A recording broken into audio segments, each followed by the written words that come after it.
അസ്സലാമു അലൈക്കും വറഹ്മത്തുള്ളാഹി വബറകാതുഹു. ബിസ്മില്ലാഹിർ റഹ്മാനിർ റഹീം.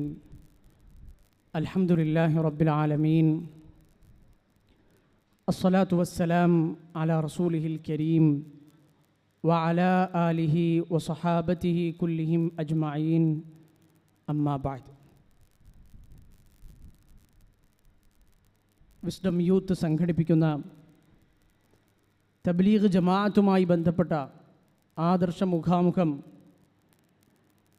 ഈ സദസ്സിലും അതുപോലെ തന്നെ ഓൺലൈനിലുമായി ശ്രദ്ധിച്ചുകൊണ്ടിരിക്കുന്ന പ്രിയം നിറഞ്ഞ സഹോദരങ്ങളെ, സുഹൃത്തുക്കളെ, ഇസ്ലാം അല്ലാഹു സുബ്ഹാനഹു തആല എത്ര കൃത്യമായാണ് പ്രവാചകന്മാരിലൂടെ മാനവരാശിക്ക് പഠിപ്പിച്ചു കൊടുത്തത് എന്നത് നമുക്കേവർക്കും സുപരിചിതമായ കാര്യമാണ്. അല്ലാഹു സുബ്ഹാനഹു തആല അല്ലാഹുവിൻ്റെ ദീൻ ഈ ലോകത്ത് പഠിപ്പിക്കാനും പ്രബോധനം ചെയ്യാനും അത് മനുഷ്യർക്ക് വിവരിച്ചു കൊടുക്കാനും അല്ലാഹു സ്വീകരിച്ച രീതി ഏതെങ്കിലും ഒരു മനുഷ്യനോ ഇനിയൊരു പ്രവാചകൻ തന്നെയോ ആയിരുന്നാൽ പോലും സ്വന്തം നിലക്കുള്ള കൈകടത്തലുകൾ നടത്താൻ കഴിയാത്ത, ഏതെങ്കിലും തരത്തിലുള്ള മനുഷ്യനെ ചൂഷണം ചെയ്യുന്ന വഴികൾ ഉൾക്കൊള്ളിക്കാത്ത, തികച്ചും അതിസൂക്ഷ്മവും സുതാര്യവുമായ വഹ്യ് എന്ന പ്രക്രിയയിലൂടെയാണ് എന്ന് വിശുദ്ധ ഖുർആനിൻ്റെ അനുയായികളായ തിരുഹദീസുകൾ വായിക്കുകയും കേൾക്കുകയും പഠിക്കുകയും ചെയ്യുന്ന ആളുകളെന്ന നിലക്ക് ഏതൊരു മുസ്ലിമിനും പരിചിതമാണ്. എന്നാൽ ആ പ്രവാചകന്മാരുടെ കാലശേഷം മുഹമ്മദ് നബി സല്ലല്ലാഹു അലൈഹി വസല്ലമയുടെ കാലശേഷം സ്വഹാബികൾ അത് ഏറ്റെടുത്തു. താബിഈങ്ങളിലൂടെ, തബഉ താബിഈങ്ങളിലൂടെ, സലഫു സ്വാലിഹികളായ മുൻഗാമികളായ അഹ്ലുസുന്നയുടെ മഹാരഥന്മാരായ പണ്ഡിതന്മാരിലൂടെ അതിങ്ങനെ ഒരു ചങ്ങല കണ്ണികൾ പോലെ ഇങ്ങനെ കൈമാറി വന്നപ്പോൾ അതിനിടയിൽ ഇസ്ലാമിൻ്റെ സംശുദ്ധമായ ആ ആദർശത്തിനും വളരെ കൃത്യതയാർന്ന അള്ളാഹുവിൻ്റെ വഹ്യിൻ്റെ മാത്രം അടിസ്ഥാനത്തിലുള്ള ഇസ്ലാമിൻ്റെ ഏത് ആചാരങ്ങൾക്കും ഇബാദത്തുകൾക്കും അനുഷ്ഠാനങ്ങൾക്കും അതിനിടയിലൂടെ പലതരത്തിലുമുള്ള സ്വാർത്ഥ താൽപ്പര്യങ്ങളും ചൂഷണ താൽപ്പര്യങ്ങളും ഒക്കെ ഉൾക്കൊള്ളുന്ന ആളുകൾ അവർ പുതിയ അവരുടേതായ ആശയങ്ങളും ആദർശങ്ങളും അനുഷ്ഠാനങ്ങളും ഒക്കെ കടത്തിക്കൂട്ടാനും ശ്രമിക്കുകയുണ്ടായി. മറ്റു ചിലപ്പോൾ ചില ആളുകൾ സമൂഹത്തിൽ നടമാടുന്ന തിന്മകൾക്കെതിരെ പ്രതികരിക്കാമെന്ന് വിചാരിക്കുമ്പോൾ ഇസ്ലാമിക സമൂഹം കുത്തഴിഞ്ഞ് ജീവിക്കുന്നു. ഇസ്ലാമിക സമൂഹത്തിന് ആദർശ ദൃഢതയില്ല. അവിടെ ശരിയായി ഇസ്ലാമികമായ കാര്യങ്ങൾ നടക്കുന്നില്ല. ആളുകൾക്ക് ആ ബോധ്യമില്ല എന്ന് മനസ്സിലാക്കുമ്പോൾ മറ്റു ചില ആളുകൾ നന്മകൾ ഉദ്ദേശിച്ചുകൊണ്ട് ഇസ്ലാമിനെ ഒരു നന്നാക്കുക, മുസ്ലിങ്ങൾക്കൊരു നല്ല ബോധമുണ്ടാക്കി കൊടുക്കുക എന്ന ഉദ്ദേശത്തോടു കൂടി നേരത്തെ ഇവിടെ ഉസ്താദ് ഷബീബ് സലാഹി വിശദീകരിച്ചതുപോലെയുള്ള നിരവധി സംഭവങ്ങൾ ഉൾക്കൊള്ളുന്നത് നല്ലതാണ് എന്ന് വിചാരിച്ച് ഇസ്ലാമിലേക്ക് പല നല്ല ഇബാദത്തുകൾ എന്ന പേരിൽ അവർ ചില കാര്യങ്ങളും ചെയ്യുകയുണ്ടായി. ദിക്റുകൾ പോലെ അന്നൊക്കെ സ്വഹാബി വര്യന്മാർ ഉൾക്കൊള്ളുന്ന ഇസ്ലാമിൻ്റെ ആദ്യകാല ബാലപാഠങ്ങൾ പ്രവാചകരിൽ നിന്ന് നേരിട്ട് പഠിച്ച സ്വഹാബിമാർ മുതൽ അഹ്ലുസുന്നയുടെ പണ്ഡിതന്മാരൊക്കെയും പറഞ്ഞു, കമ്മിൻ മുരീദിൽ ഖൈർ ലം യുസിബ്. എത്രയോ ആളുകൾ ഉദ്ദേശിക്കുന്നത് നന്മയായിരിക്കാം, പക്ഷേ അവർ നന്മയല്ല ചെയ്യുന്നത്. അവരുടെ മാർഗം, അവർ സ്വീകരിച്ച രീതികൾ അതൊരിക്കലും ഇസ്ലാമിനനുസൃതമോ വഹീൻ്റെ അടിസ്ഥാനത്തിൽ അല്ലാഹു സുബ്ഹാനഹു വ തആല ഈ ലോകത്ത് പ്രവാചകന്മാരോട് പ്രബോധനം ചെയ്യാൻ പറഞ്ഞ അത് ആ ഇസ്ലാമിന്, ആ ശരിയായ ദീനിന് അനുസൃതമോ ആയിരുന്നില്ല. ഇവിടെയാണ് എക്കാലത്തും ഇസ്ലാമിക ചരിത്രത്തിലുമുള്ളതുപോലെ ഇന്നും നമ്മൾ ലോകത്ത് പലയിടങ്ങളിലും കാണുന്നത് പോലെ ലോകത്ത് പല സംഘടനകളും പലതരത്തിലുള്ള ആശയധാരകളും പ്രവർത്തിക്കുന്നതായി നമ്മൾ കാണുന്നു. അതിൽ നമ്മുടെ നാട്ടിൽ ഇന്ത്യയിൽ തന്നെ ഉടലെടുത്ത തബ്ലീഗ് ജമാഅത്തിനെ കുറിച്ചും നമ്മൾ കേൾക്കുന്നു, ചർച്ച ചെയ്യുന്നു. ആ സാഹചര്യം ഇതാണ്. തബ്ലീഗിൻ്റെ ഏതെങ്കിലും ഒരു വ്യക്തിയെയോ തബ്ലീഗിനെ സ്ഥാപിച്ച വ്യക്തികളെയോ അവരുടെ പണ്ഡിതന്മാരെയോ വ്യക്തിഹത്യ ചെയ്യുകയോ തേജോവധം നടത്തുകയോ ഒരു പരിഹാസപാത്രമാക്കുകയോ ചെയ്യുകയല്ല ഈ ഒരു പ്രോഗ്രാമിൻ്റെ അല്ലെങ്കിൽ വിസ്ഡം ഇസ്ലാമിക് ഓർഗനൈസേഷൻ നടത്തുന്ന ഏതൊരു മുഖാമുഖത്തിൻ്റെയും ശൈലിയും ലക്ഷ്യവും എന്നത് ഇവിടെ ആമുഖ സംസാരത്തിൽ തന്നെ നമുക്ക് വ്യക്തമാണല്ലോ. മൗലാന മുഹമ്മദ് ഇല്യാസ് കാന്ധലവി എന്ന് പറയുന്ന ഇന്നത്തെ ഉത്തരേന്ത്യയിലുള്ള ഡൽഹി, അതുപോലെ തന്നെ UP, ഹരിയാന തുടങ്ങിയ ആ പ്രദേശങ്ങളിൽ സഞ്ചരിക്കുകയും ജീവിക്കുകയും മരണപ്പെടുകയും ചെയ്ത ഒരു മനുഷ്യനാണ് തബ്ലീഗ് ജമാഅത്തിൻ്റെ സ്ഥാപകൻ. ഹിജറ 1303 മൗലാന ഇസ്മായിൽ സാഹിബിൻ്റെയും അതുപോലെ ബി സഫിയ എന്ന സ്ത്രീയുടെയും മകനായി അദ്ദേഹം ജനിച്ചു. ചെറിയ പ്രായത്തിൽ 11ാമത്തെ വയസ്സ്, ഏകദേശം ഒരു 10-11 വയസ്സാകുമ്പോൾ തന്നെ അദ്ദേഹത്തിൻ്റെ മുതിർന്ന സഹോദരൻ മുഹമ്മദ് യഹിയ എന്നറിയപ്പെടുന്ന സഹോദരൻ അദ്ദേഹത്തെ അന്നത്തെ പണ്ഡിതനായിരുന്ന മൗലാന റഷീദ് അഹമ്മദ് ഗംഗോഹിയുടെ അടുക്കലേക്ക് കൊണ്ടുപോയി. സഹോദരനെങ്ങാനും വീട്ടിൽ നിന്ന് ദീനി കാര്യങ്ങൾ പഠിക്കാതെ വഴിപിഴച്ചു പോകുമോ എന്ന നല്ല ചിന്തയിൽ അദ്ദേഹം 10-11 വയസ്സുള്ള തൻ്റെ ഇളയ സഹോദരനെ മൗലാന റഷീദ് അഹമ്മദ് ഗംഗോഹിയുടെ അടുക്കലേക്ക് പഠിക്കാൻ കൊണ്ടുപോയി. അവിടെ ഏകദേശം 10 വർഷത്തോളം അദ്ദേഹം പഠിച്ചു. മൗലാന ഇല്യാസ് അവിടെ പഠിച്ചു. ഹിജറ 1323 വരെ ഗംഗോഹ് എന്ന് പറയുന്ന ആ സ്ഥലത്ത് അദ്ദേഹം കഴിച്ചുകൂട്ടി. പിന്നെ അതിനുശേഷം അവിടുത്തെ പഠനം പൂർത്തിയായി. പിന്നെ ഹിജറ 1326 ഇന്ന് തബ്ലീഗുകാരുടെയും അതുപോലെ തന്നെ ഇന്ത്യയിലെയും ഒക്കെ പഴക്കം ചെന്ന കേന്ദ്രമായ ദയൂബന്ദ്, യു പിയിലെ ദയൂബന്ദിലെ ദാറുൽ ഉലൂമിൽ അദ്ദേഹം എത്തി. അവിടെ പഠനം തുടരാൻ തീരുമാനിച്ചു. അവിടെ ഷെയ്ഖുൽ ഹിന്ദ് എന്നറിയപ്പെടുന്ന മഹ്മൂദുൽ ഹസൻ ദയൂബന്ദിയിൽ നിന്ന് അദ്ദേഹം പഠനം ആരംഭിച്ചു. അദ്ദേഹത്തിൻ്റെ ജീവിതത്തിലെ ഏറ്റവും പ്രധാനപ്പെട്ട, അദ്ദേഹം സൂഫി തരീക്കത്തുകളിൽ ബൈഅത്ത് ചെയ്ത അദ്ദേഹത്തിൻ്റെ പ്രമുഖരായ 2 അധ്യാപകരെക്കുറിച്ചാണ് നമ്മളിവിടെ ചുരുക്കത്തിൽ സൂചിപ്പിച്ചത്.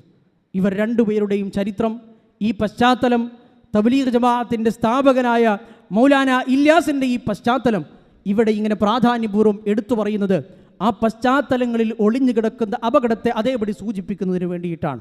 ഈ പറഞ്ഞ 2 അധ്യാപകന്മാരും പിന്നീട് ഇസ്ലാമിക ലോകത്ത് നിരവധി പണ്ഡിതന്മാർ വളരെ കൃത്യമായ പൊള്ളത്തരങ്ങൾ തുറന്നു കാണിച്ച ഇംദാദുല്ലാഹിൽ മുഹാജിരിൽ മക്കി എന്നറിയപ്പെടുന്ന വഹ്ദത്തുൽ വുജൂദ്, നേരത്തെ ഉസ്താദ് വിശദീകരിച്ചതുപോലെ അദ്വൈതവാദമടക്കമുള്ള ലോകത്തെല്ലാം ഉള്ളത് അള്ളാഹുവാണ്, ഇതെല്ലാം പടച്ചവനാണ് എന്ന് പറയുന്ന അദ്വൈതവാദത്തെ വളരെ കൃത്യമായി സപ്പോർട്ട് ചെയ്യുകയും അത് തൻ്റെ വാദമാണെന്നും അതിൽ തനിക്കൊരു യാതൊരു സംശയവുമില്ല എന്നും അതിലെന്താശയക്കുഴപ്പമാണുള്ളത് എന്നും വളരെ തുറന്നെഴുതുകയും ചെയ്ത ഇംദാദുല്ലാഹിൽ മുഹാജിരിൽ മക്കി എന്ന് പറയുന്ന സൂഫി ഷെയ്ഖിൻ്റെ ശിഷ്യന്മാരാണ് അദ്ദേഹത്തിൻ്റെ ഈ 2 ഉസ്താദുമാരും. ഷമാഇം ഇംദാദിയ എന്ന് പറയുന്ന തനിക്ക് ലഭിച്ച ചോദ്യങ്ങൾക്കുള്ള മറുപടികൾ കൊടുത്ത ഗ്രന്ഥത്തിൽ ഇംദാദുല്ലാഹിൽ മുഹാജിരി അൽ മക്കി എഴുതുന്നത് കാണാൻ കഴിയും.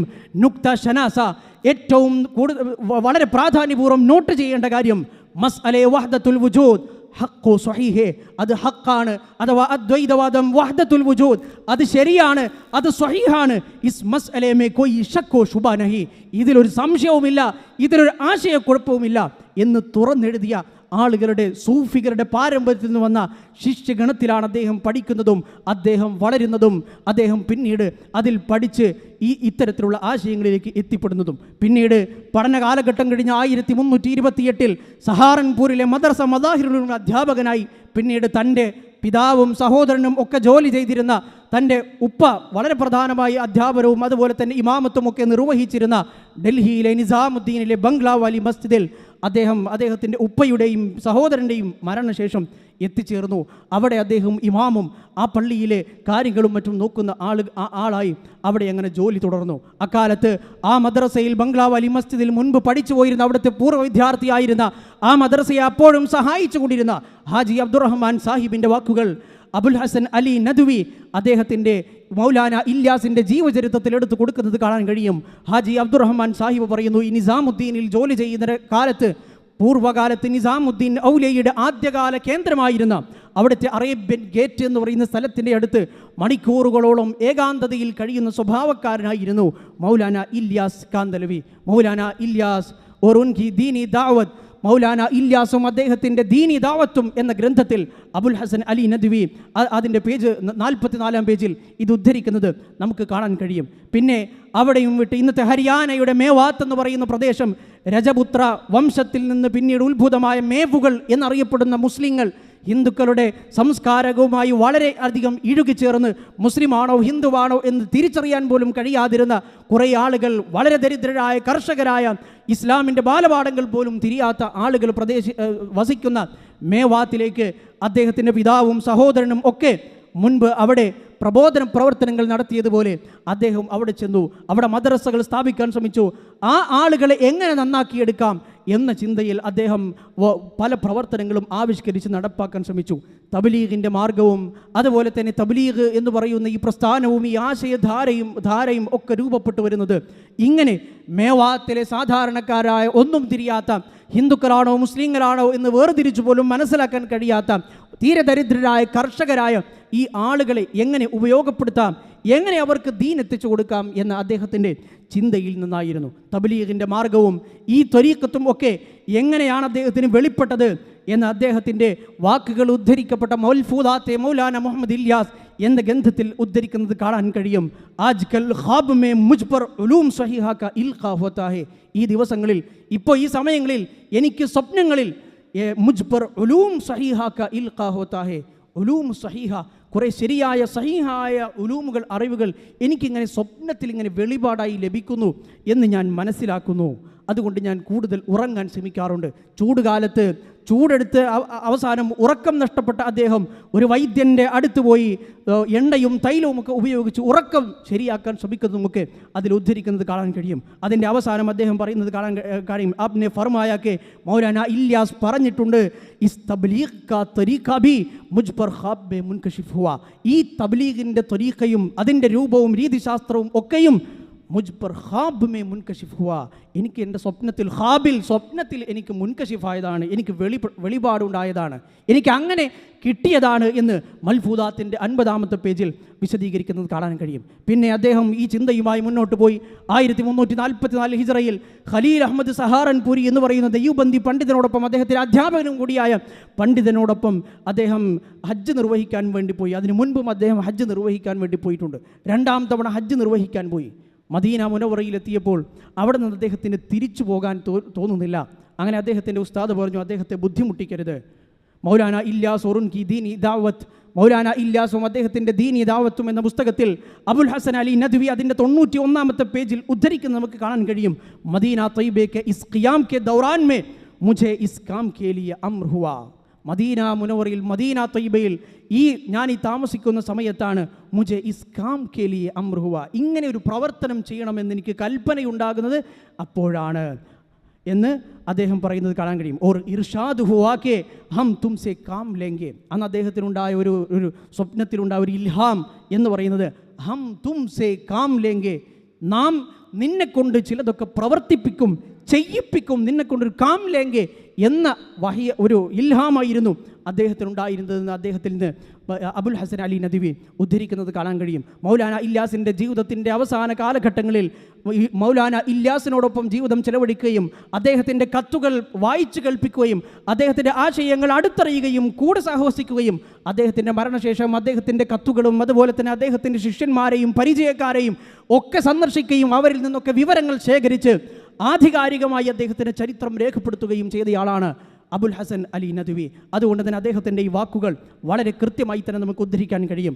പിന്നെ ഈ പറഞ്ഞ ഹജ്ജിന് ശേഷം 1345 നാട്ടിൽ തിരിച്ചെത്തി അദ്ദേഹം തബ്ലീഗ് പ്രസ്ഥാനത്തിൻ്റെ ചില പ്രവർത്തനങ്ങളിൽ ഏർപ്പെടുകയുണ്ടായി.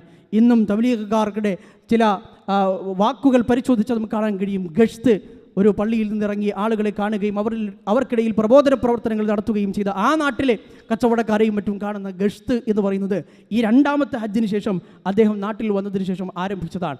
പിന്നെയും അദ്ദേഹം 3ാമത്തെ ഹജ്ജിന് പോയി. 1351 ഹിജ്റയിൽ അദ്ദേഹം 3ാമത്തെ ഹജ്ജിന് പോയി. അതിനും ആ ഹജ്ജിന് ശേഷവും തിരിച്ചു വന്നതിന് ശേഷമാണ് ജമാഅത്തുകൾ പോവുക എന്നുള്ള ഒരു രൂപം അദ്ദേഹം കൂടുതൽ വ്യവസ്ഥാപിതമായി നടപ്പാക്കാൻ തീരുമാനിക്കുകയും അങ്ങനെ സാധാരണക്കാരായ ആളുകളെ ജമാഅത്തായി പല പ്രദേശങ്ങളിലേക്ക്, മുസ്ലിം ഭൂരിപക്ഷ പ്രദേശങ്ങളിലേക്കൊക്കെ പോകണം എന്ന് ഉള്ള ഒരു തീരുമാനമെടുക്കുകയും അതിനുവേണ്ടി ആളുകളെ സ്വരൂപിക്കുകയും ഒക്കെ ചെയ്തിട്ടുള്ളത്. സാധാരണക്കാരായ കർഷകരെ ചെറിയ ചില സംഘങ്ങളാക്കി പല സ്ഥലങ്ങളിലേക്ക് അയക്കുകയും പൊതുജനങ്ങളെ കലിമയെക്കുറിച്ച് ബോധ്യപ്പെടുത്തുകയും നിസ്കാരത്തിലേക്ക് ക്ഷണിക്കുകയും ചെയ്യുകയായിരുന്നു അതിൻ്റെ ദൗത്യം എന്ന് അബുൽ ഹസൻ അലി നദ്വി അദ്ദേഹത്തിൻ്റെ ഈ പുസ്തകത്തിൽ, ഈ ജീവചരിത്രത്തിൽ വളരെ കൃത്യമായി രേഖപ്പെടുത്തി വെക്കുന്നത് നമുക്കത് കാണാൻ കഴിയും. മലയാളത്തിൽ ആ പുസ്തകത്തിൻ്റെ പരിഭാഷയുമുണ്ട്. ആദ്യം തൻ്റെ സ്വന്തം നാടായ കാന്തല എന്ന് പറയുന്ന പ്രദേശത്തേക്കാണ് 1ാമത്തെ ജമാഅത്ത് പോയത്. 2ാമത്തെ ജമാഅത്ത് റായ്പൂർ എന്ന് പറയുന്ന പ്രദേശത്തായിരുന്നു. ആദ്യകാലത്ത് തബ്ലീഗ് എന്ന പേരൊന്നും ഇതിനുണ്ടായിരുന്നില്ല. തഹ്രീക്ക് ഈമാൻ, ഒരു ഈമാനിക വിപ്ലവം അല്ലെങ്കിൽ ഈമാനിക പ്രസ്ഥാനം എന്നൊക്കെയുള്ള ഒരു പേരായിരുന്നു ആദ്യകാലത്ത് ഇതിനെക്കുറിച്ച് ആളുകൾ പറഞ്ഞു നടന്നിരുന്നത്. ഏതായിരുന്നാലും തബ്ലീഗിൻ്റെ അടിസ്ഥാന ആദർശവും അതിൻ്റെ വിശ്വാസവും അതിൻ്റെ നയനിലപാടുകളും അതിൻ്റെ മൻഹജും അതിൻ്റെ രീതിശാസ്ത്രവും ഒക്കെ ശരിയായ അഹ്ലുസുന്നയുടെ വഴിയിലായിരുന്നില്ല എന്ന് മനസ്സിലാക്കാൻ അതിൻ്റെ സ്ഥാപകൻ്റെ ഈ ചരിത്രം തന്നെ നമുക്ക് ധാരാളമാണ്. തീർത്തും ദൈവബന്ധിസം എന്ന് പറയുന്ന ദൈവബന്ധിൽ നിന്ന് പഠിച്ചിറങ്ങിയ അതുമായി ബന്ധപ്പെട്ട ആളുകളുടെ അടിസ്ഥാനമുള്ളതുപോലെ തന്നെ അശ്അരി, മാതുരീദി, അഖീദയും അതുപോലെ വിശ്വാസ വൈകല്യങ്ങളും വികൃതമായ ആചാരങ്ങളും നിറഞ്ഞ ചിശ്തി, ഖാദിരി, സുഹ്റവർദി, നക്ഷബന്ദി, സൂഫി തരീഖത്തുകളും ചേർന്ന് അതിനെ എല്ലാം കൂടി മിശ്രണം ചെയ്ത ഒരു പുതിയൊരു പ്രബോധന പ്രവർത്തന രീതി അവതരിപ്പിക്കുകയായിരുന്നു മൗലാന ഇല്യാസ് എന്ന് ഈ ചരിത്രത്തിലൂടെ നമുക്ക് വ്യക്തമാക്കാൻ കഴിയും.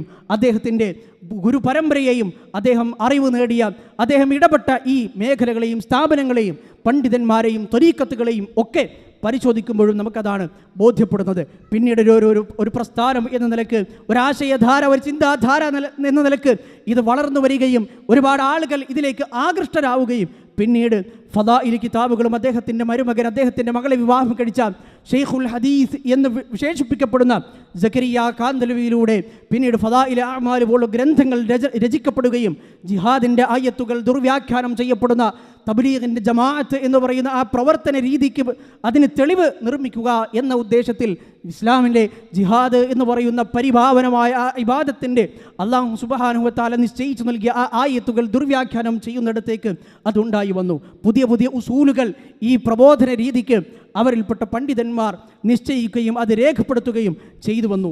മിയാൻജി മുഹമ്മദ് ഈസ ഫൈറൂസ് പൂരി എന്ന പണ്ഡിതൻ അവരുടെ തബ്ലീഗിൻ്റെ സ്ഥാപന സന്ദർഭങ്ങളും അതുപോലെ തന്നെ അതിൻ്റെ ചരിത്രവും അവരുടെ അടിസ്ഥാനങ്ങളും ഉസൂലുകളും ഏറ്റവും അടിസ്ഥാന കാര്യങ്ങളും ഒക്കെ വിശദീകരിക്കുന്ന ഒരു ഗ്രന്ഥം എഴുതിയത് നമുക്ക് കാണാൻ കഴിയും.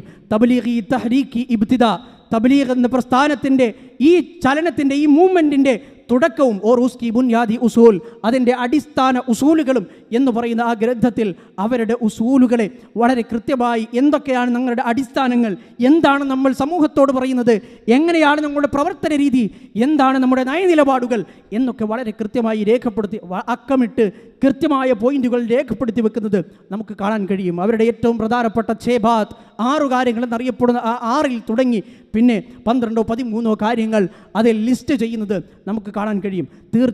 തീർത്തും ഇസ്ലാമിക വിരുദ്ധമോ അല്ലെങ്കിൽ പ്രവാചക ചര്യയ്ക്ക് വിപരീതമോ ആയ മൻഹജും പ്രവർത്തന രീതിയും സ്വീകരിച്ച് മുന്നോട്ട് പോവുക എന്നതായിരുന്നു അവരുടെ നയം എന്ന് ഇതൊരാവർത്തി വായിച്ച് നോക്കിയാൽ തന്നെ നമുക്ക് മനസ്സിലാക്കാൻ കഴിയും. പലപ്പോഴും ഉറുദു ഭാഷയിലായിരിക്കും അധിക തബ്ലീഗ് ജമാഅത്തിൻ്റെ ഗ്രന്ഥങ്ങളും എന്നതുകൊണ്ട് പലപ്പോഴും പണ്ഡിതന്മാർ അറബി ഭാഷയിൽ ഇസ്ലാമിൻ്റെ തനതായ വിശുദ്ധ ഖുർആനിൻ്റെയും തിരു ഹദീസുകളുടെയും ആ ഭാഷയിൽ ദീനു പഠിക്കുന്ന പണ്ഡിതന്മാരെ സംബന്ധിച്ചിടത്തോളം ഇതത്ര മനസ്സിലാക്കാൻ കഴിയില്ല എന്നതായിരിക്കാം ഒരുപക്ഷെ അറബി ഭാഷയിലേക്കും അതുപോലെ തന്നെ മറ്റു പല ഭാഷകളിലേക്കും ഇത്തരം കാര്യങ്ങൾ വ്യാപകമായി തർജ്ജമ ചെയ്യപ്പെടാതിരിക്കാനുള്ള കാരണം. പല ഗ്രന്ഥങ്ങളും ഉറുദു ഭാഷയിൽ നിന്ന് അറബിയിലേക്ക് ഭാഷാന്തരം ചെയ്യപ്പെടുമ്പോൾ പല കാര്യങ്ങളും അവരുടെ പല ഉസൂലുകളും പല ആശയങ്ങളും അത് തർജുമയിൽ നിന്ന് അവ്യക്തമാകുന്നതും അത് നീങ്ങിപ്പോകുന്നതും ഒക്കെ തബ്ലീഗിൻ്റെ ചരിത്രത്തിൽ നമുക്ക് കാണാൻ കഴിയും. ഈ കിതാബിൽ, ഈ ഗ്രന്ഥത്തിൽ ഇഖ്തിലാഫി ഇവരുടെ ഒരു അസ്ലായി പരിചയപ്പെടുന്നത് കാണാൻ കഴിയും. ഇഖ്തിലാഫി മസായിൽ സെ ഇജ്തിനാബ്, സമൂഹത്തിൽ ഭിന്ന അഭിപ്രായങ്ങളിൽ നിന്ന് മാറി നിൽക്കുക. പേജ് 120 അത് പറയുന്നത് കാണാൻ കഴിയും. ചുംകെ തബ്ലീഗ് കാം കെ സരിയെ പൂരി ഉമ്മത്ത് കോ ജോഡന മഖ്സൂദ് ഹെ. തബ്ലീഗ് എന്ന് പറയുന്ന ഈ പ്രവർത്തനത്തിൻ്റെ ഉദ്ദേശം ഉമ്മത്തിനെയൊക്കെ ഒന്നിപ്പിക്കുക എന്നതാണ്. അതുകൊണ്ട് നമ്മുടെ രീതി ഇസ്ലിയെ നിക്കൽനേക്ക് സമാനമേ ഖുസൂസൻ, തബ്ലീഗിന് വേണ്ടി പുറപ്പെടുന്ന സമയത്ത് പ്രത്യേകിച്ചും, ഇനി അതല്ല വീട്ടിലിരിക്കുകയാണെങ്കിൽ ഒരു ഘർ രഹ്കർ ബി ഇഖ്തിലാഫി ബാത്തോ മേ പഠന യാ ഛേഡന തബ്ലീഗ് മേ റവാ നഹി. അങ്ങനെയുള്ള കാര്യങ്ങൾ വായിക്കുകയോ തർക്കിക്കുകയോ അല്ലെങ്കിൽ ചർച്ച ചെയ്യുകയോ ചെയ്യുന്നത് അത് തബ്ലീഗിൽ അനുവദനീയമല്ല, അത് നമ്മുടെ നയമല്ല, അത് പരമാവധി ഒഴിവാക്കണം. അതുപോലെ തന്നെ ആ പാരഗ്രാഫിൻ്റെ അവസാനം പറയുന്നത് കാണാൻ കഴിയും, ബഹ്സോ മുബാഹത സെ കോയി നതീജ നഹി നിക്കൽത്ത. ഇങ്ങനെ ചർച്ച ചെയ്തു, സംവാദങ്ങൾ നടത്തി, ആളുകളുമായി വാദപ്രതിവാദങ്ങൾ നടത്തി, ആളുകളുമായി ചർച്ച ചെയ്തു, ബഹ്സ് മുബാഹത ഇതൊക്കെ നടത്തി, ഇസെ കോയി നതീജ നഹി നിക്കൽത്ത, ഇതുകൊണ്ട് ഒരു റിസൾട്ടുമില്ല. അതുകൊണ്ട് ഇങ്ങനെ ചർച്ചയൊന്നും നടത്താൻ പാടില്ല, ഇങ്ങനെ ഇഖ്തിലാഫുള്ള കാര്യങ്ങളൊന്നും ജനങ്ങൾക്കിടയിൽ പറയാൻ പാടില്ല. കാം കരോ യെ കാം കാ ഭക്തി, അതുകൊണ്ട് ചെയ്യാനുള്ളത് ചെയ്യൂ, ഇത് ചെയ്യാനുള്ള സമയമാണ് എന്നാണ് അവർ അതിൽ എഴുതി വച്ചിരിക്കുന്നത്. കേൾക്കുമ്പോൾ അല്ലെങ്കിൽ വായിക്കുമ്പോൾ നിരുപദ്രവകരം എന്നൊക്കെ തോന്നാമെങ്കിലും ഈ പണ്ഡിതന്മാർക്കിടയിൽ വിഭിന്ന വീക്ഷണങ്ങളുള്ള കാര്യങ്ങൾ അത് പൊതുജനമധ്യത്തിൽ എല്ലാവരുടെയും മധ്യത്തിൽ പറയുക, അത് ചർച്ചയാക്കുക എന്നത് അത് ആരും ഉദ്ദേശിക്കുന്ന, ആരും അതിനെ സപ്പോർട്ട് ചെയ്ത കാര്യമല്ല എന്ന് നമുക്കറിയാം. പണ്ഡിതന്മാർക്കിടയിൽ പണ്ഡിതോചിതമായി ചർച്ച ചെയ്യേണ്ട ഇസ്ലാമിലെ വിഭിന്ന വീക്ഷണങ്ങളുള്ള കാര്യങ്ങൾ അത് അവിടെ തന്നെ ചർച്ച ചെയ്യുകയും പൊതുജനമധ്യേ അത്തരം ചർച്ചകൾ കൊണ്ടുവരാതിരിക്കുകയും ചെയ്യുക എന്നത് തന്നെയാണ് എല്ലാവരും സ്വീകരിക്കുന്ന നിലപാട്. പക്ഷേ തികച്ചും നിരുപദ്രവകരം എന്ന് തോന്നുന്ന തരത്തിൽ ഇഖ്തിലാഫി മസായിൽ എന്ന് പറയുന്ന വിഭിന്ന വീക്ഷണങ്ങളുള്ള മസ്അലകൾ അത് എന്ന പേരിൽ ആ ഒരു ലേബലൊട്ടിക്കുകയും അതിനിടയിലൂടെ തൗഹീദും ശിർക്കും പോലുള്ള ഇസ്ലാമിൻ്റെ അടിസ്ഥാന പാഠങ്ങൾ വരെയും അതൊക്കെയും ഇഖ്തിലാഫി മസായിൽ എന്ന് പറയുന്ന ലേബലൊട്ടിച്ച് അതിനെയും കൂടി സൈഡിലൂടെ കടത്തിവിടാൻ രക്ഷപ്പെടുത്താൻ ശ്രമിക്കുന്ന ശ്രമം, അതിനെയാണ് നമ്മൾ എതിർക്കുന്നതും ആ നയത്തെയാണ് നമ്മൾ ചോദ്യം ചെയ്യുന്നതും. എവിടെയെങ്കിലും സാധാരണ ജനങ്ങൾക്ക് തൗഹീദ് പറഞ്ഞു കൊടുക്കുന്ന ശിർക്കിൻ്റെ ഗൗരവത്തെക്കുറിച്ച് ബോധ്യപ്പെടുത്തുന്ന പ്രഭാഷണങ്ങളോ പരിപാടികളോ സംഘടിപ്പിക്കുമ്പോൾ തബ്ലീഗ് ജമാഅത്തിലെ സാധാരണക്കാരായ ആളുകൾ ഈ നയം അവരുടെ നയമായതുകൊണ്ട് തന്നെ, ഇത് അവരുടെ പണ്ഡിതന്മാരിൽ നിന്ന് അവർ കേൾക്കുന്നത് കൊണ്ട് തന്നെ അവർ പറയാറുള്ളത്, എന്തിനാണ് നിങ്ങൾ ഭിന്നിപ്പുണ്ടാക്കുന്നത്?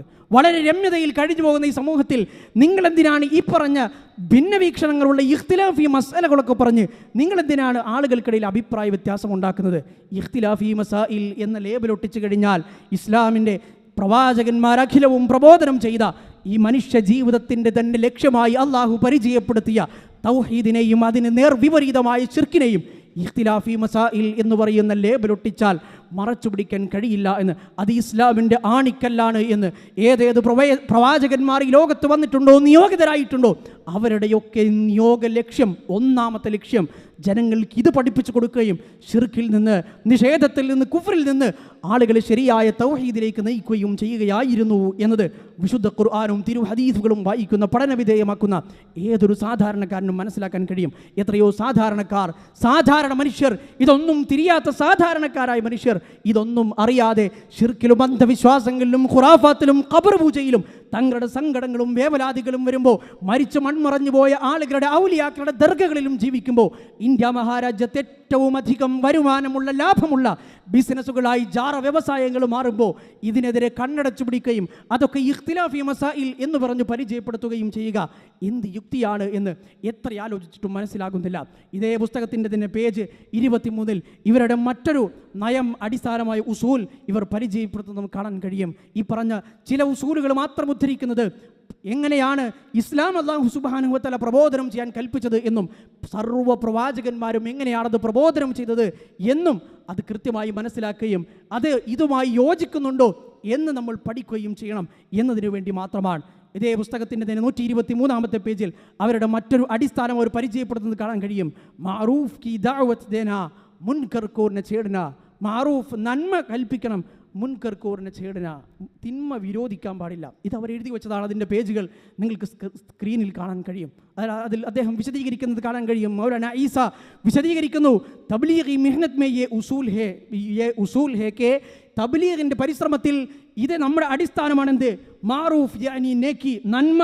മാറൂഫ് എന്ന് പറയുന്നത് കി തറഫ് ബുലാന, നന്മയിലേക്ക് ആളുകളെ ഇങ്ങനെ ക്ഷണിക്കുക. ഓർ മുൻകർ, ഇനി മുൻകർ യാനി ബദ അമാലിയോ അഥവാ ദുഷ്കർമ്മങ്ങൾ, തിന്മകൾ, അതിനെതിരെ അപ്പർ റോക്ക് ടോക്ക് ന കർണ, അത് വിരോധിക്കാൻ പാടില്ല. അതിനെക്കുറിച്ച് എതിരായി ഒന്നും ചർച്ച ചെയ്യാൻ പാടില്ല. ഇതെന്തുകൊണ്ടാണ് അവർ ഇത് സ്വീകരിച്ചത്? ബഡിയെ ഹിക്മത്ത് ഓർ മസ്ലഹത്ത് പർ മബ്നി ഹേ. നമ്മൾ ഈ ഉസൂൽ സ്വീകരിക്കാനുള്ള കാരണം അത് നമ്മുടെ പ്രബോധന പ്രവർത്തനം നമ്മൾ സ്വീകരിക്കുന്ന നമ്മുടെ യുക്തിയാണ്, മസ്ലഹത്താണ്, ഹിക്മത്തിന് വേണ്ടിയിട്ടാണ് നമ്മളിത് സ്വീകരിച്ചിട്ടുള്ളത്. ഹസ്രത് ജി ഫർമായ കർത്തേക്ക് ഹസ്രത് ജി അഥവാ മൗലാന ഇല്യാസ് ഇങ്ങനെ പറയാറുണ്ടായിരുന്നു. എങ്ങനെ പറയാറുണ്ടായിരുന്നു? മാറൂഫ് കി മിസാൽ റോഷ്നി ജൈസേ ഹേ, നന്മയുടെ ഉദാഹരണം എന്ന് പറയുന്നത് റോഷ്നി ജൈസേ, പ്രകാശം പോലെയാണ് അതിൻ്റെ ഉദാഹരണം. ഓർ മുൻകർ കി മിസാൽ അന്ധേരേക്ക്, തിന്മയുടെ ഉദാഹരണം ഇരുട്ട് പോലെയുമാണ്. ഓർ ഖായിദ കുല്ലിയ ഏഹേക്കെ, എല്ലാവരും അംഗീകരിക്കുന്ന ഏറ്റവും പൊതുവായ ഒരു തത്വം എന്ന് പറയുന്നത് അന്ധേരേക്ക ഇലാജ് റോഷ്നി ഹേ, തിന്മ അല്ലെങ്കിൽ ഇരുട്ട് അതിനുള്ള പ്രതിവിധി എന്ന് പറയുന്നത് അത് പ്രകാശമാണല്ലോ. അന്ധേര അന്ധേര കഹനെ സേ കബീ ഭി ദൂർ ന ഹോഗാ ജാവേ കിത്നെ ഹി പുകാർത്തേ രഹോ. എത്രയെത്ര പറഞ്ഞാലും എതിരായി ഇങ്ങനെ പറഞ്ഞുകൊണ്ടിരുന്നാലും തിന്മ തിന്മ അത് മാറ്റണം മാറ്റണമെന്ന് പറഞ്ഞുകൊണ്ടിരുന്നാലും ഇരുട്ട് പോവില്ല എന്നാണ് അദ്ദേഹം പറയുന്നത്. ഇനി ഇരുട്ട് പോകണമെങ്കിൽ എന്താണ് ചെയ്യേണ്ടത്? ഓർ അഗർ ഏക് മുംബത്തി ഖാമോശി കെ സാത്ത് ജലാകർ രഖ് ദോ, ഒരു മുമ്പത്തി, ഒരു മെഴുകുതിരി നിശബ്ദമായി, ആരോടും ഇങ്ങനെ തിന്മയെക്കുറിച്ചൊന്നും പറയാതെ ഒരു പ്രകാശം, ഒരു മെഴുകുതിരി നിങ്ങൾ അവിടെ കത്തിച്ചു വെച്ചാൽ മതി. പൂരെ മകാൻ കാ അന്ധേര ദൂർ ഹോ ജായേഗ, എല്ലാ ഇരുട്ടും മാറിപ്പോകുന്നത് നിങ്ങൾക്ക് കാണാൻ കഴിയും. ഇത് അവരുടെ നയമാണ്. അവർ അടിസ്ഥാനപരമായി അവരുടെ നയം പഠിപ്പിക്കുന്ന ബുനിയാദി ഉസൂൽ, തബ്ലീഗ് ജമാഅത്ത് കെട്ടിപ്പടുക്കപ്പെട്ട ഉസൂലുകൾ വിവരിക്കുന്ന മൗലാന ഈസാ സാഹിബ് ഫൈറൂസ് പുരി എഴുതിയ ഗ്രന്ഥത്തിൽ അതിൻ്റെ പേജുകൾ നമുക്ക് കാണാൻ കഴിയും. ഞാനൊന്ന് ചോദിക്കുന്നു, തബ്ലീഗിൻ്റെ, എൻ്റെ ശബ്ദം കേൾക്കുന്ന, ചിന്തിക്കുന്ന, ആലോചിക്കുന്ന തബ്ലീഗിൻ്റെ പ്രിയപ്പെട്ട സുഹൃത്തുക്കളോട് ഞാൻ ചോദിക്കുന്നു, അല്ലാഹു സുബ്ഹാനഹു വ തആലയ്ക്ക് വിശുദ്ധ ഖുർആനിൽ ഇതേ ആശയം പറയുന്നതിൽ എന്തായിരുന്നു തെറ്റ്? അല്ലാഹു സുബ്ഹാനഹു വ തആലയ്ക്ക്, പ്രവാചകൻ സല്ലല്ലാഹു അലൈഹി വസല്ലമയ്ക്ക് തിന്മയുടെ വിഷയത്തിൽ ജനങ്ങളോട്, ഇസ്ലാമിക സമൂഹത്തോട്, മാനവരാശിയോട് നിങ്ങൾ ഈ നയമാണ് സ്വീകരിക്കേണ്ടത് എന്ന് പറയുന്നതിൽ എന്തായിരുന്നു തടസ്സമുണ്ടായിരുന്നത്? ഇവർക്ക് മാത്രം മനസ്സിലായ ബഡി ഹിക്മത്തോർ മസ്ലഹത്ത് പർ മബ്നിഹെ, നമ്മുടെ ഹിക്മത്തിനും മസ്ലഹത്തിനും അനുസരിച്ചാണ് നമ്മളിതൊക്കെ നിർമ്മിച്ചിട്ടുള്ളത്, സ്ഥാപിച്ചിട്ടുള്ളത് എന്ന് പറയുമ്പോൾ അള്ളാഹുവിനും അള്ളാഹുവിൻ്റെ പ്രവാചകന്മാർക്കും ഈ സമൂഹത്തിലെ മുസ്ലിം ഉമ്മത്തിലെ മുൻഗാമികൾക്കും ഒന്നും മനസ്സിലാകാതെ പോയ എന്തു ഹിക്മത്താണ്, എന്തു മസ്ലഹത്താണ് ഇതിനുള്ളിൽ ഒളിഞ്ഞു കിടക്കുന്നത് എന്ന് എത്ര ആലോചിച്ചിട്ടും മനസ്സിലാകുന്നില്ല. വിശുദ്ധ ഖുർആൻ സൂറത്തു ആലു ഇമ്രാൻ 104 വചനത്തിൽ അല്ലാഹു സുബ്ഹാനഹു വ തആല മറ്റനേകം വചനങ്ങളിലും പറയുന്നത് പോലെ വൽതകും മിൻകും ഉമ്മ യദ്ഊന ഇലൽ ഖൈർ, നിങ്ങൾ ഒരു സമൂഹം നന്മയിലേക്ക് ക്ഷണിക്കാൻ, ഖൈറിലേക്ക് ക്ഷണിക്കാൻ ഉണ്ടാകണം. വയഅ്മുറൂന ബിൽ മഅറൂഫി വയൻഹൗന അനിൽ മുൻകർ, അവർ നന്മ കൽപ്പിക്കുകയും ചെയ്യുന്നു എങ്കിൽ അതേ സമയം തന്നെ വയൻഹൗന അനിൽ മുൻകർ, അവർ തിന്മ വിരോധിക്കുകയും ചെയ്യട്ടെ. വഉലൈക ഹുമുൽ മുഫ്ലിഹൂൻ, അവരാണ് വിജയികൾ, മുഫ്ലിഹീങ്ങൾ അവരാണ് എന്ന് അള്ളാഹു വളരെ കൃത്യമായി വിശുദ്ധ ഖുർആനിൽ പറയുമ്പോൾ ഈ രാജ്യത്ത് മറ്റുള്ളവർക്ക് ദീൻ എത്തിച്ചു കൊടുക്കാൻ ഈ നയം സ്വീകരിക്കുന്നതാണ് നമ്മുടെ ഹിക്മത്തും മസ്ലഹത്തും എന്ന് പറയുന്നതിന് പിന്നിലെ ഹിക്മത്ത് എന്താണ് എന്ന് നമുക്ക് മനസ്സിലാകുന്നില്ല. സാധാരണ ഒരു കഥയായി ചോദിക്കാറുണ്ട്, തിന്മ ഇങ്ങനെ വിരോധിക്കാതെ നന്മയുടെ ഒരു മെഴുകുതിരി കത്തിച്ചു വെച്ചാൽ മതിയല്ലോ, തിന്മയൊക്കെ താനേ പൊയ്ക്കൊള്ളും എന്ന് പറയുമ്പോൾ ഒരു കഥയായി ഈ തബ്ലീഗിനെ വിമർശിക്കുന്ന ആളുകൾക്കിടയിൽ ചോദിക്കുന്നത് കേൾക്കാൻ കഴിയും. വലിയ ഒരു മെഴുകുതിരി വട്ടം എന്ന് അവരുടെ ഒരു ഭാഷയിൽ നമുക്ക് പറയാൻ കഴിയുന്ന തബ്ലീഗിൻ്റെ ലോക മർക്കസ് ഡൽഹിയിലെ നിസാമുദ്ദീനിൽ അവർ തബ്ലീഗിൻ്റെ ലോക മർക്കസ് മൗലാന ഇല്ല സാധ്യമായി സേവനം ചെയ്ത് അദ്ദേഹത്തിൻ്റെ പിതാവുമൊക്കെ സേവനം ചെയ്ത ബംഗ്ലാവാലി മസ്ജിദ്, അതൊക്കെയും ഉൾക്കൊള്ളുന്ന തബ്ലീഗിൻ്റെ മർക്കസ് ഉണ്ടല്ലോ, അതിനെത്രയോ അടുത്താണ് ഇന്ത്യയിലെ തന്നെ ഏറ്റവും വലിയ ശിർക്കും ഖുറാഫാത്തും ഒക്കെ നടക്കുന്ന നിസാമുദ്ദീൻ ഔലിയയുടെ ദർഗയുള്ളത്. എത്ര വലിയ മെഴുകുതിരിയും അതുപോലെ തന്നെ എത്ര വലിയൊരു പ്രകാശവും അവിടെ കത്തിച്ചു വെച്ചിട്ടും എന്തേ ഇത്ര വലിയ ശിർക്കും ഖുറാഫാത്തും ഇരുട്ടും തിന്മയും നിറഞ്ഞ ആ നിസാമുദ്ദീൻ ഔലിയയുടെ ദർഗ, ആ ഇരുട്ടെന്തേ നീങ്ങിപ്പോകാത്തത് എന്ന് തമാശയായി ചില ആളുകൾ ചോദിക്കുന്നത് ഓർത്തുപോവുകയാണ്. ഇതേ പുസ്തകത്തിൽ തന്നെ ഇതിൻ്റെ 106, 107 പേജുകളിൽ തബ്ലീഗിൻ്റെ ചില ഷർത്തുകൾ പറയുന്നുണ്ട്. തബ്ലീഗ് ജമാഅത്ത് അത് ചെയ്യുമ്പോൾ, തബ്ലീഗ് എന്ന പ്രവർത്തനം ആ പരിശ്രമത്തിൽ ഏർപ്പെടുമ്പോൾ ഉണ്ടായിരിക്കേണ്ട ഷർത്തുകൾ, അതിലൊന്നാമത്തേത് ലക്ഷ്യബോധം ഉണ്ടായിരിക്കുക എന്നതാണ്. ആ ഷർത്ത് നമ്മൾ ഒഴിവാക്കുന്നു. രണ്ടാമത്തെ ഷർത്ത് അത് ഓർമ്മിപ്പിച്ചുകൊണ്ട് എൻ്റെ ഈ സംസാരം അവസാനിപ്പിക്കാനാണ് ഞാൻ ഉദ്ദേശിക്കുന്നത്. ദൂസരി ഷർത്ത്, തബ്ലീഗിന് വേണ്ടി ഇറങ്ങുമ്പോൾ തബ്ലീഗിൻ്റെ ഷറായിത്തുകളിൽ രണ്ടാമത്തെ ഷർത്തായി അവർ തന്നെ എഴുതി വെക്കുന്നതും പരിചയപ്പെടുത്തുന്നതുമായ കാര്യം തരീഖെ മുഹമ്മദി കോ ഇഖ്തിയാർ കർന, പ്രവാചകൻ മുഹമ്മദ് നബി സല്ലല്ലാഹു അലൈഹി വസല്ലമയുടെ മാർഗം, ആ തരീഖ്, ആ രീതിശാസ്ത്രം, ആ മൻഹജ് അത് തിരഞ്ഞെടുക്കുക, ഇഖ്തിയാർ കർന. അതാണ് നമ്മൾ തബ്ലീഗ് ചെയ്യുമ്പോൾ, പ്രബോധന പ്രവർത്തനം നടത്തുമ്പോൾ ഉണ്ടായിരിക്കേണ്ട നിബന്ധന എന്താണ്? രണ്ടാമത്തെ നിബന്ധന പ്രവാചകൻ മുഹമ്മദ് നബി സല്ലല്ലാഹു അലൈഹി വസല്ലമയുടെ ആ ത്വരീഖത്ത് സ്വീകരിക്കുക. പ്രിയ സുഹൃത്തുക്കളെ, സഹോദരങ്ങളെ, എൻ്റെ ശബ്ദം കേൾക്കുന്ന തബ്ലീഗ് ജമാഅത്തിൽ പ്രവർത്തിക്കുന്ന ആളുകളെ, നമുക്കും നിങ്ങളോട് പറയാനുള്ളത്, ഏറ്റവും ചുരുക്കത്തിൽ പറയാനുള്ളത് ഇത് തന്നെയാണ്. എല്ലാവിധ അന്ധവിശ്വാസങ്ങളും വികലവും വൈകൃതവുമായ ആചാരങ്ങളും ഇസ്ലാമിന് അന്യമായ അനുഷ്ഠാന മുറകളും ഒക്കെ ഉൾക്കൊള്ളുന്ന ഖാദിരി, സൂഫി, അതുപോലെ തന്നെ നക്ഷബന്ദി, സുഹ്റവർദി ത്വരീഖത്തുകളും ഒക്കെ വിട്ട് അള്ളാഹുവിൻ്റെ റസൂൽ മുഹമ്മദ് നബി സല്ലല്ലാഹു അലൈഹി വസല്ലം പഠിപ്പിച്ച ആ ത്വരീഖത്തിലേക്ക്, പ്രവാചക പാതയിലേക്ക്, ആ മാതൃകയിലേക്ക്, ആ ജീവിത രീതിയിലേക്ക്, ആ രീതിശാസ്ത്രത്തിലേക്ക് ജീവിതത്തിലുടനീളം, അത് പ്രബോധന പ്രവർത്തനങ്ങളിൽ മാത്രമല്ല ജീവിതത്തിലുടനീളം ആ ത്വരീഖെ മുഹമ്മദിലേക്ക് സല്ലല്ലാഹു അലൈഹി വസല്ലം നിങ്ങൾ കൂടി വരണം എന്നതാണ് നമുക്ക് പറയാനുള്ളത്. അതിൽ അദ്ദേഹം വിശദീകരിക്കുന്നത് നമുക്ക് കാണാൻ കഴിയും. ഒന്നാമത്തെ ഷർത്ത് മഖ്സദ്, ജബ് മഖ്സദ് ബനാലിയാ തോ അബ് യേ ഭി സറൂരി ഹേ, ഒന്നാമത്തെ ലക്ഷ്യം ഉറപ്പാവണം.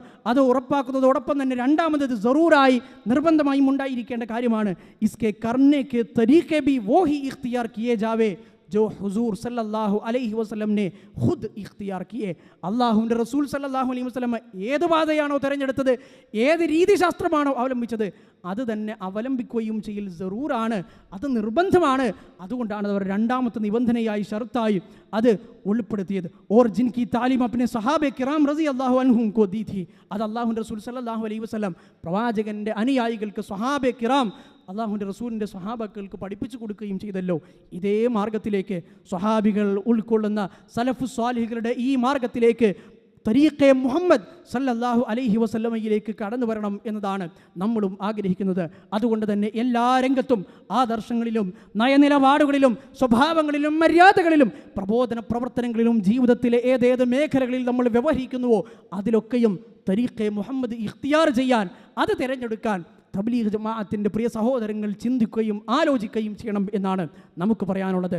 പ്രവാചകന്മാർ അഖിലവും പ്രബോധനം ചെയ്ത അഖീദ പഠിക്കാൻ സുഹൃത്തുക്കളെ നിങ്ങൾ തയ്യാറാകണം. വിശ്വാസം എത്ര ഗൗരവപൂർണ്ണമായ കാര്യമാണ് എന്ന്, അതിൽ ചെറിയ വെള്ളം ചേർക്കലുകൾ ഉണ്ടായാൽ നാളെ പരലോകത്ത് എത്രമാത്രം വലിയ അബദ്ധമാണ് സംഭവിക്കുക എന്ന്, എത്രമാത്രം വലിയ ഗുരുതരമായ പ്രശ്നമാണ് അവിടെ ഉണ്ടാവുക എന്നത് നേരത്തെയുള്ള സംസാരങ്ങളിൽ നിന്ന് നമുക്ക് മനസ്സിലാക്കാൻ കഴിഞ്ഞല്ലോ. അതുകൊണ്ട് പ്രിയപ്പെട്ട തബ്ലീഗ് ജമാഅത്തിൻ്റെ സുഹൃത്തുക്കളെ, തബ്ലീഗിൻ്റെ പരിശ്രമത്തിൽ ഏർപ്പെട്ടിരിക്കുന്ന പ്രിയ സുഹൃത്തുക്കളെ, നിങ്ങൾ അഖീദ പഠിക്കിൻ.